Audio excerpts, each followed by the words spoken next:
But what I've come to learn over the last 10 years is that it's really not about the money. It's money, especially in crypto, is sort of the cheapest resource that a founder can obtain.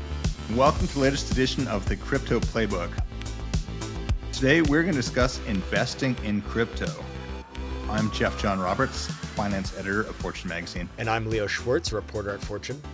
We're going to take a serious look at, should you choose to put your money in it, how to go about this. To be clear, this is not investment advice, as they say. So if you go and, put all your money into some like weird dog coin and lose it, it's not our fault. This is just more a guide to people. The stuff has been out there. People put money into it. Is there a rational way to do it? And, how do people go who invest in crypto? How do they do it? What are they doing? So we're just going to provide an overview of that and go keep your own counsel and don't do stupid things with your money. But well, Leo, you're the crypto skeptic on the podcast. Would you put any of your money into crypto? I think the common advice given by even many traditional financial firms at this point is if you want to allocate a bit of your portfolio, probably just to Bitcoin, maybe Ethereum. I think it can go anywhere from 1% to 4%. That's probably not going to be the end of the world. There's always been this philosophy of having some alternative assets in your portfolio, whether that's crypto or being able to invest in private companies or even art collection. This is what very rich people do, so why not let other people do it as well? I think the question really comes, besides Bitcoin, which has been on a historic tear recently, should you really venture into these other cryptocurrencies, which certainly have less staying power and less of a clear thesis than Bitcoin, I think. What do you think, Jeff? Yeah. And I do think, because some people, I unfortunately don't have this personality, but some people just like the rush of day trading. And I think it's a foolish idea. I'm kind of a, sort of stodgy, I suppose. My money's in Vanguard index funds, most of it, a handful of stocks I think might be good. And then I have a little bit in Bitcoin and a tiny bit in Ethereum, not very much and stuff. Also I tell my reporters too, full disclosure, to get a little bit of Ethereum because you can't really understand crypto unless you have it firsthand and use a wallet and stuff like that. But in terms of speculating, I think that's what it is. Most cases, most of these coins are new, unproven, and highly risky. Some people like, angel investors like betting on startups. 9 out of 10 startups goes bust. And it's a free country. If you don't put your money in, go for it. But I do think there's some common sense stuff you should do. Beginning with, don't put only put like 5% of your money into crypto or less. What you can lose, and the most of that put into stuff that's been around for a while. If you want to take a flyer on something new, go for it. But to be clear too, I know I'm a little more bullish on crypto. Leo's quite skeptical, but I will share his position that a lot of these are flat out scams. And I think the percentage of scams, there's scams in startups and traditional stocks too.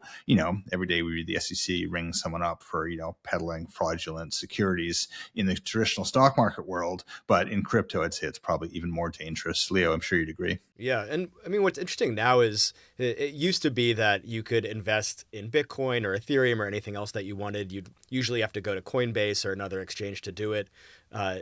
Now you can buy Bitcoin and Ethereum and probably soon other cryptocurrencies through ETFs on the same traditional exchanges and brokerages that you would trade anything else on. And increasingly, there are more public companies that are crypto companies or at least exposed to crypto, like Coinbase, like Circle, which has its own stablecoin, even Galaxy, which is a conglomerate that has a venture fund and a mining operation. So even if you want exposure to crypto, investing in crypto itself is not necessarily the only way to do that. That's true. But for years there's been these like workarounds like Grayscale's products and stuff like that where you can buy a share over here. I do think it's, I think the most efficient way to buy crypto is just to buy the crypto. You want some Bitcoin, go buy Bitcoin, figure out how to hold it. That way you're not paying someone else to kind of manage or hold it for you, but your mileage may vary. It's really not that hard. Just, go open a account on, Coinbase or Binance or Kraken and go and buy some of the stuff would be the way to do it. I don't really see the need for like the indirect bank shots, but it's true. That is a strategy to do it. So, Jeff, who do we have today who's going to explain how to approach crypto investing? On today's episode, we're joined by Jake Brukhman. He is one of the smartest people in crypto I know. He's a kind of a mad computer geek. Well, not mad actually, just a very smart sort of computer science technologist who worked at Amazon for a long time. So he is not fly by night by any stretch. He is CoinFund is one of the first crypto venture funds. And he's got a very impressive team around him. A guy named David Pacman, who's one of my favorite sort of crypto people. He, former Apple executive who worked on Wall Street for a long time. These guys run, basically a hedge fund investing in crypto. So I'm going to probe them for how do they do it? Where do you put your money in? How do you evaluate what a good project is or not? Because there's all these goofy metrics out there on whether something's good or not. But I mean, these guys have their real money on the line. So I'm going to put it to Jake and ask him, what exactly do you do? How do you go about this? How do you invest in crypto? Great. I'm excited to hear from him. Jake, wonderful to see you again.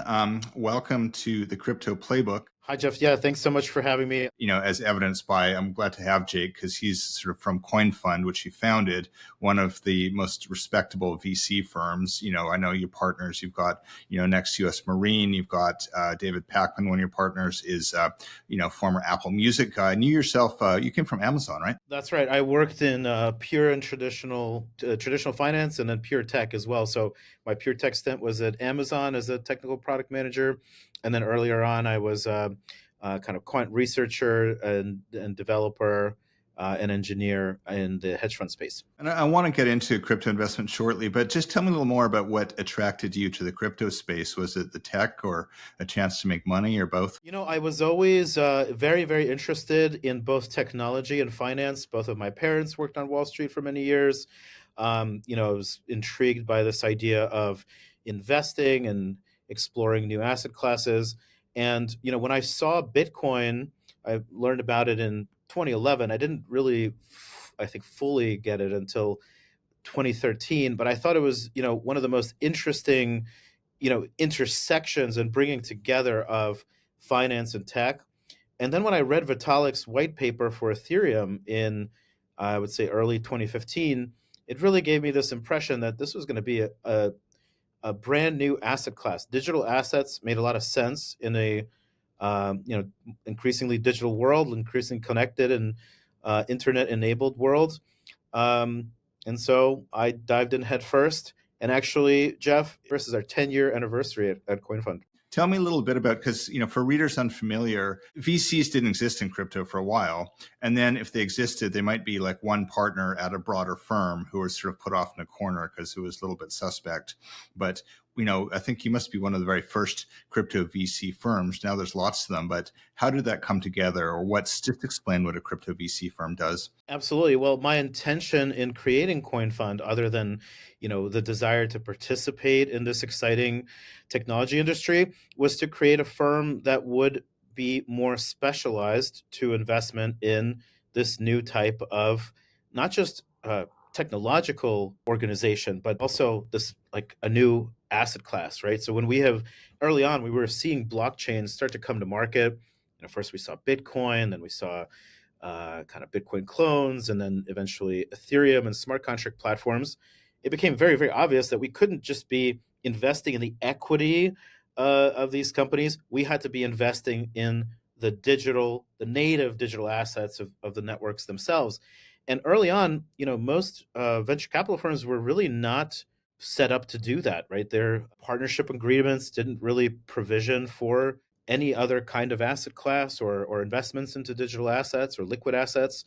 And it really was a number of years where the industry was sort of figuring out, like, are we liquid funds? Are we VC funds? Are we hybrid funds?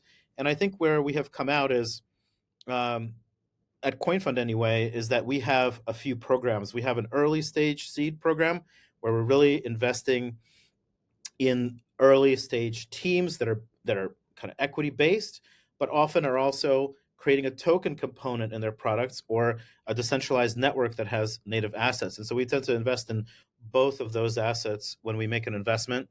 And then we also have a venture fund, which is a little bit later stage in that same game, usually still pre-TGE, as we say, or before the token has been launched. And finally, we have a liquid fund, which is looking more at purchasing public assets on crypto markets. So these are, bigger, more liquid things like Bitcoin and Ethereum and Solana itself.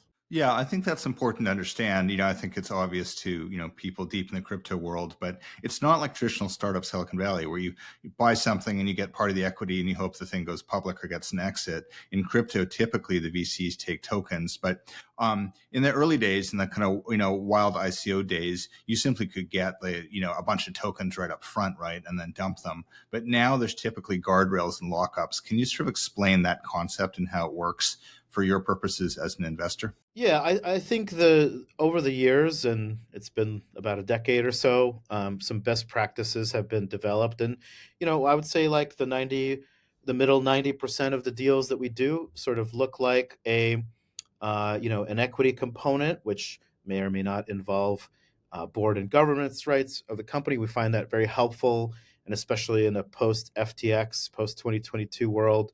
I think investors have gotten a little bit more serious about company governance and board seats, but also, as I said, very often there is a token component to what the team is building. So, if, for example, if they might be building a layer two blockchain which has a native token, and then what we're purchasing in that case is usually some kind of instrument that gives us rights to a certain percentage of those tokens when they get launched, and that typically looks like a side letter or token warrant. But that's the typical setup. And I'll just say one more thing is often founders have the opportunity to make both of those assets valuable. If they're creating a network, the value capture of that network is often in the token. But in their equity business, they often also build useful services in the network that can take credit cards and provide services that look more like a traditional technology company. Yeah, I guess that's the best bet, a win-win where it thrives as a company, but also the tokens appreciate.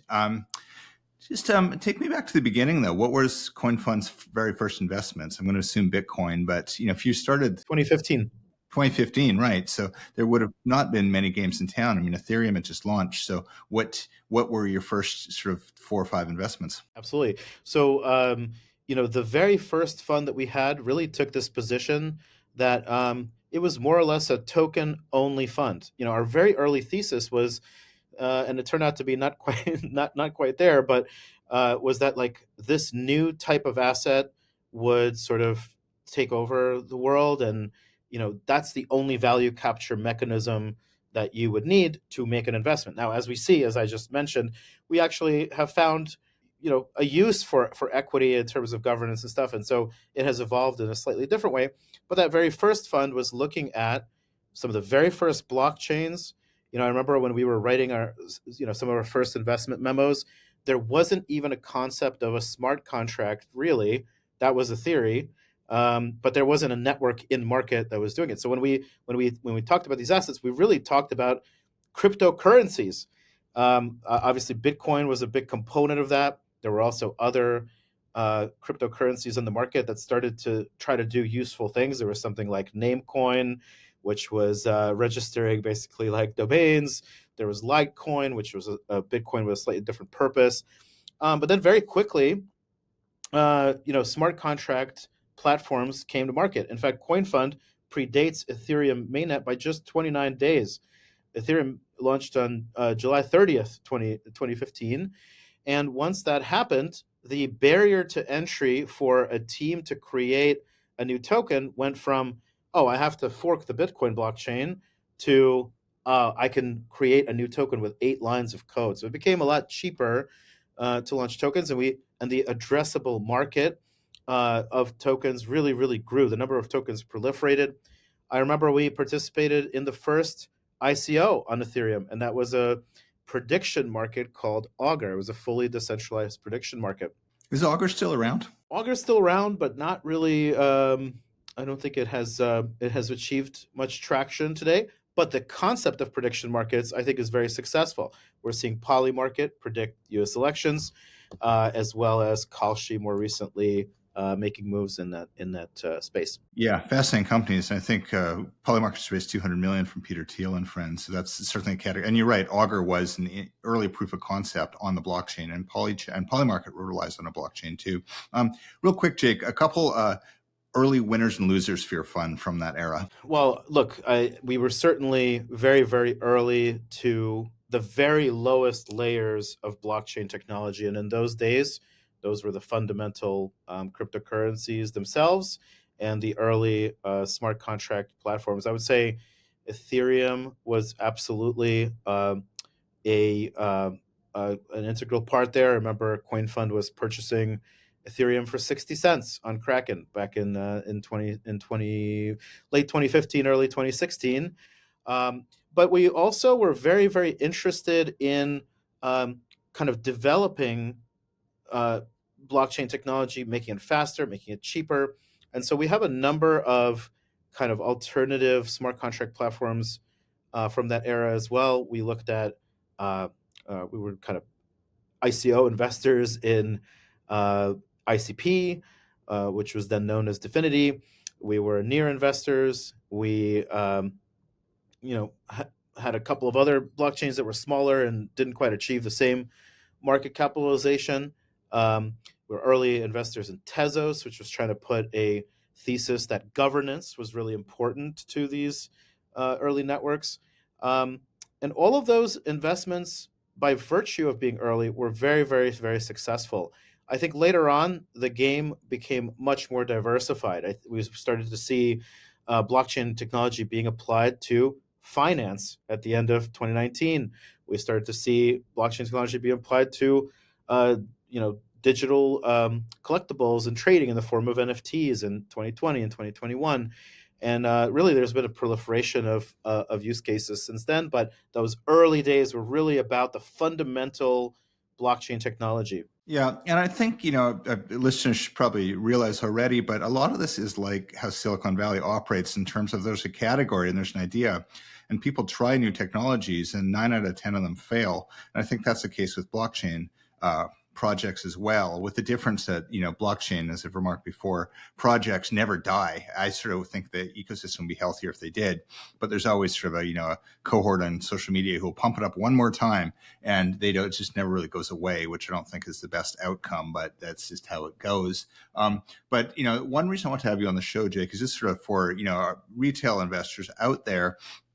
How do you assess a project and not get burned by it? Because, I've seen it time and time again. There's a lot of hype and they're going to announce this and that, but a lot of it's just driven by narrative. And, they'll sort of a milestone or an apparent milestone is achieved, people cash out, and then people just kind of spend a lot of time going to conferences, never work to really bring it to market. Or in the worst case, it's an outright rug pull and scam where they hype it and they just vanish.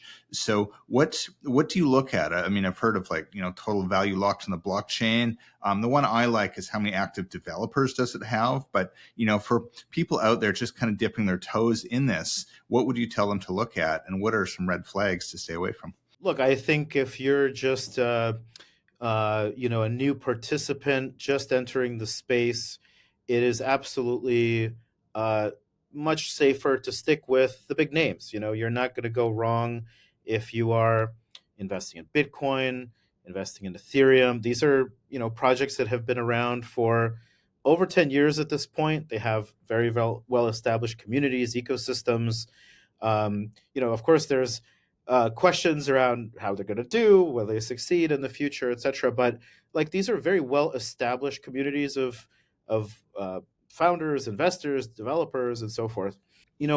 What to watch out for is early stage projects. Like at CoinFund, we tried to create a very institutional firm. We have a very diligent process of evaluating companies. This means, definitely getting to know the founders, not just on Zoom, but in real life. It's really understanding how they fit into our thesis about how blockchain technology will develop and grow. It's about talking to their customers, talking to their references, really making sure that we're investing in founders that are long-term oriented, mission-driven, and have a product that long-term should be valuable. It should create an opportunity to make real returns. Not everything in blockchain is like that. There's a lot of projects tend to try to sell quick wins, and those are the ones to be wary of, I would say.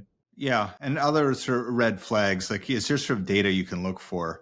I think the founders are a good element. Are they reputable? In some cases, sorry for my tangent, but part of crypto and blockchain culture is pseudonymous founders and some of these people are hardcore, sincere privacy hawks who just don't want their name out there and believe in decentralization. They want to launch it and not be known. And I think that can be legitimate, but it's also sort of a mask. It's a great way to operate too if you're a crook. Is that something you've ever encountered? It's absolutely something I've encountered. I've encountered founders who, wish to be like absolutely anonymous. I've also encountered founders who prefer to be publicly anonymous, but would reveal their identities, just to their investors. So there's a gamut. And then of course there's like normal folks who put their name on their public social media as well.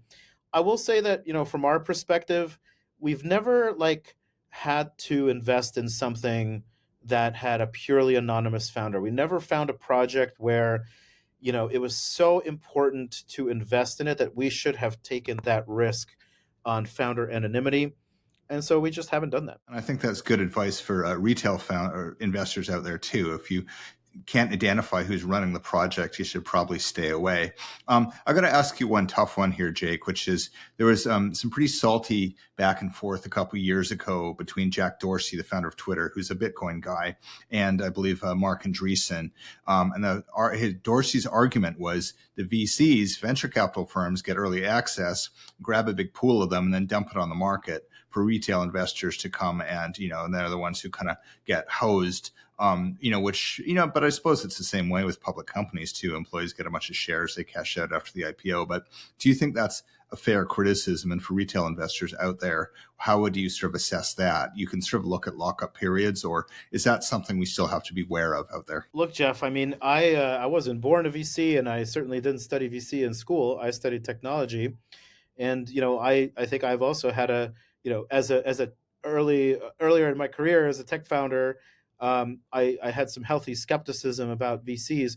Now that I've worked as an investor for 10 years, I think, and especially in crypto, I think I appreciate the role of the venture capitalists a little bit more.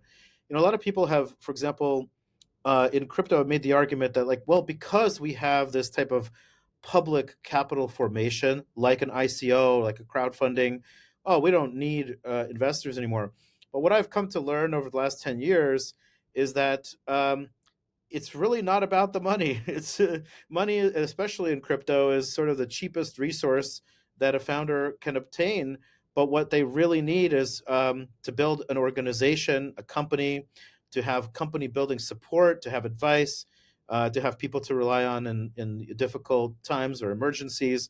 And when I think about like how CoinFund adds values to its portfolio, well, certainly money as a capital investment is an aspect of it, but it's by far not the most important one. So when I hear skepticism of these token supplies that have venture capitalists, I understand that skepticism, but I also think that if these token supplies raised from purely crypto investors out there, they would have much less prospects for success, much less prospects for growing their company. I like to remind founders, like, guys, we're not exactly building blockchains. We're building organizations that build blockchains, and that's a slightly, more complicated problem in a way.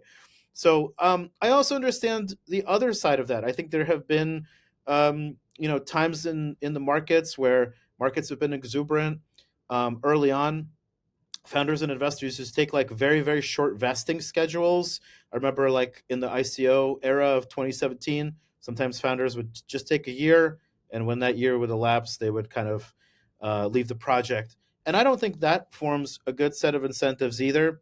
I don't think overselling your token supply to investors necessarily solves every problem that a startup or product faces before it could achieve success. So, I would say like every project has to be considered on a facts and circumstances case by case basis to really understand what is the right ratio of those things. But I'm not wary of investors coming together and helping to build great companies, great technologies, and great teams. Yeah, and as someone who's covered venture capital in Silicon Valley for a long time in the conventional tech space, I think VCs, good firms really can add value because you're right. I think there's a myth of the solo hero is going to do it all themselves, but businesses don't work that way. People don't work that way. And the value of VCs, from what I've seen, are the networks they provide, the sort of the coaching, the support, I think VCs can add a lot of value and credibility too. I think CoinFund or a firm like yours comes in and touches a project. I think it's a signal that, hey, there's probably something legitimate here. So just want to put that out there too. I'm not entirely skeptical of VCs there, but overall, it's an interesting category.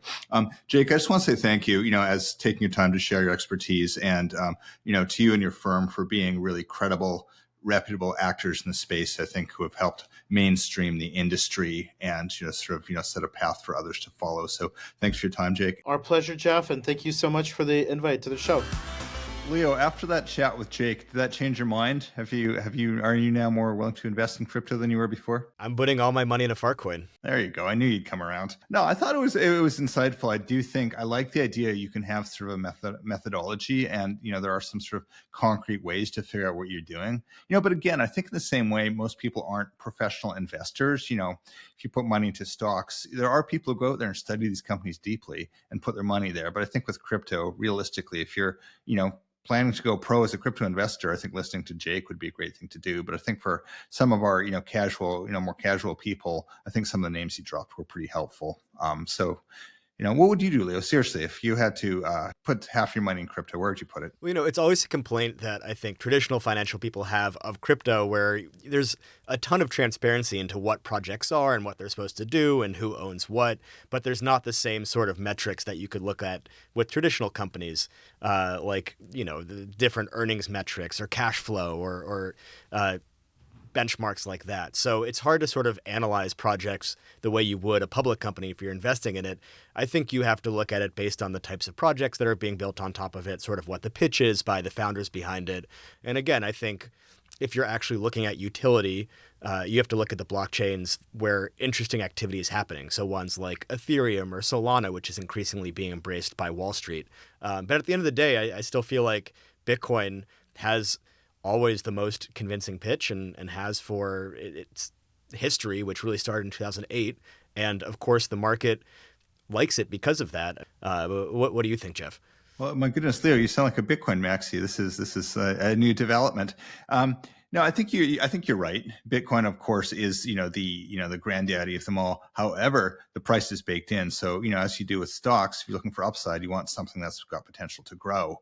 If you are playing this game and you want to go in there. So I think it's good to look at that. But to your point too, on conventional metrics of earnings guidance, profits forecast, EBITDA and stuff like that, but one thing that's occurred to me when you were saying that is, since it's such a new asset class, it just doesn't line up, on all fours with like the conventional metrics as well. It's sort of like going from horses to cars in the sense that, you're evaluating an automobile. You're not necessarily going to look at its mouth or look at its forelocks or hoofs or something like that.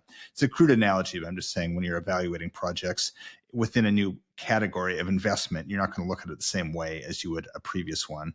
That said, you do want to have some common sense and so on. But anyways, it's as they say, our least favorite cliche, early innings. It's not early innings for crypto, but I think for crypto investing, as we figure out sort of a systemic, rational way to do it, it's becoming clearer. Well, that's a wrap, everyone. Thanks for tuning in. I'm Jeff John Roberts, the finance editor at Fortune Magazine. And I'm Leo Schwartz. See you next time.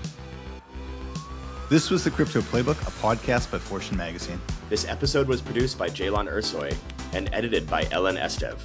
Art direction by Ariel Ray. Fortune's executive producer is Lydia Randall. Head of video is Adam Bannicky. Thanks for tuning in, and we'll see you next time.